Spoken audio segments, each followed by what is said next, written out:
Finally বিয়ের season শুরু হয়ে গেল আর এখন পরপর দারুণ দারুণ ব্লগ তোমাদের সাথে শেয়ার করব। আজ ছিল প্রথম দিন, মানে নেল এক্সটেনশনের দিন। ওর বাড়িতে পৌঁছাতেই ও আমাকে দুটো রসগোল্লা দিয়ে গেল, সরি পান্তুয়া দিয়ে গেল। আর পান্তুয়াটা খেতে খেতে আমি একটু বসেছিলাম। তারপর ওর অনেক জিনিসপত্র বের করে ফেললো, কারণ নেলসের জিনিসপত্র আমার কাছে সেরকম কিছু নেই। আর তিয়াশা যেহেতু নিজেও একজন নেল আর্টিস্ট, তাই জন্য ওর কাছে প্রচুর জিনিস ছিল। আর ওর জিনিস দিয়েই আজকে আমি ওকে নেল এক্সটেনশন করে দেব। আর ওর প্রচুর প্রচুর পছন্দ মতো জিনিস আমাকে বের করে দিয়েছিল, মানে যেগুলো অ্যাজ ইউজুয়াল লাগে সব কিছুই ওর কাছে ছিল।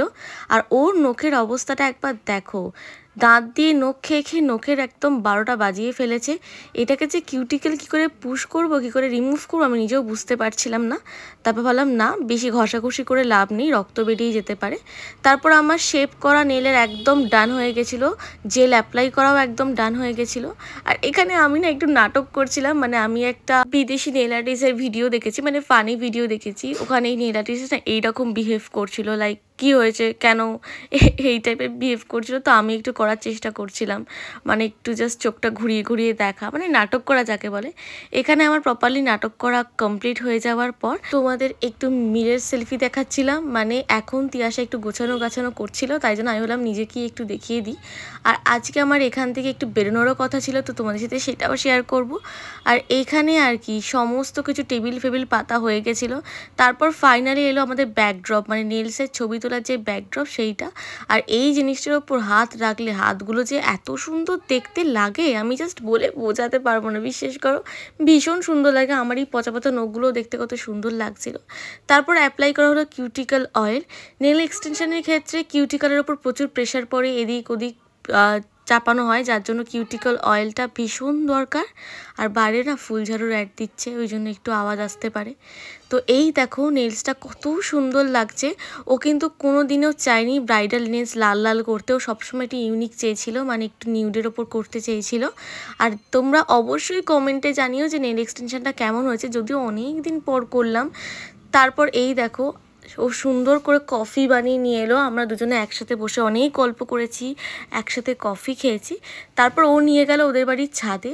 আর ছাদে যেতে আমার মনটা এত ভালো হয়ে গেল, আমি মানে কি বলবো, এত সুন্দর করে ছাদটাকে সাজানো হয়েছিল, মানে আমি তো দেখে ভাবছি বাপরে কোথায় চলে এলাম।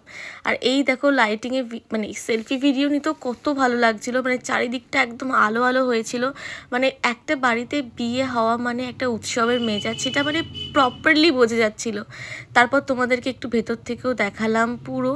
আর ওদের বাড়ির সামনে রাস্তাটা তো না খুব সুন্দর করে লাইট দিয়েছে। আর ওর দাদা না খুব সুন্দর ছাদের মধ্যে প্রচুর ফুল গাছ বসিয়েছে। এটা হয় না এক একজনের শখ থাকে অনেক ফুল গাছ লাগাবো, অনেক ফুল হবে, তো খুব সুন্দর সুন্দর ফুল গাছ লাগিয়েছে। ছাদটা না দেখতে ওই জন্য আরও ভালো লাগছিল। তারপর ফাইনালি আমি আমার এই সমস্ত বন্ধুদের নিয়ে বেরিয়ে গেছিলাম। আজকে ডেস্টিনেশন ছিল নন্দন। অনেক দিন কোথাও যাওয়া হয় না জানো তো, কলকাতা থেকে তো অনেক দিন যাওয়া হয় না কাজ ছাড়া, সেই জন্য ভাবলাম আজকে একটু বেরোনোই যাক। আর এই দেখো ফাইনালি নন্দনের সামনে এসে দেখি এত ভিড়। নন্দনের ভেতরে যাইনি, বাইরে হরিদার দোকানে চা খেতে গেছিলাম পরিষ্কার। আর এত ভিড় ছিল কালকে, মানে বাচ্চাদের না ফিল্ম ফেস্টিভ্যাল চলছিল, তোমরা দেখতেই পাবে এখানে মোগলি টোগলি ছবি টবি দেওয়া আছে। ভেতরে প্রচণ্ড ভিড় ছিল, বাচ্চা তো দেখিনি, তার থেকে বেশি বড়দেরই দেখতে পাচ্ছি। বাচ্চাদের ফিল্ম ফেস্টিভ্যালে মানে বাচ্চাদের থেকে বড়রাই বেশি গেছে। যাই হোক, তারপর ওখানে গিয়ে বসলাম, বসে হরিদার চায়ের দোকান থেকে গরম গরম চা খেয়েছি। মানে এখানে আসবো, মানে এটা আমি মানে প্রত্যেকটা নন্দনের ভিডিওতেই বলি হরিদার দোকানে চা খাবো না, এটা হতেই পারে না। তো এখানে আমি চাটা নিয়েছিলাম। আর এখানে আমার সাথে ছিল সৌম্য দ্যুতি মানে ভাই, তারপর ঋত্বিক, তারপর ছিল সৌম্যদীপ। সৌম্যদীপের ইন্ডিভিজুয়াল ভিডিওটা করা হয়নি তখন।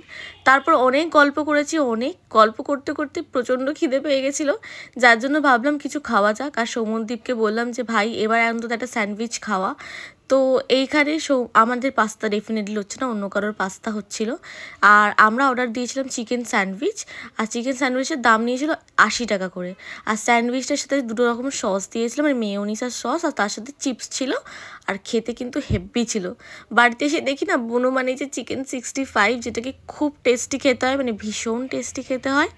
আর এখানে চিকেন 65 খেয়ে দিয়ে রাত্রেবেলা আমার মাথায় ভূত চেপেছিলাম একটু মেহেন্দি করব, কারণ কালকে আছে তিয়াশার মেহেন্দি। তো কালকের ব্লগটা আরও ইন্টারেস্টিং হতে চলেছে।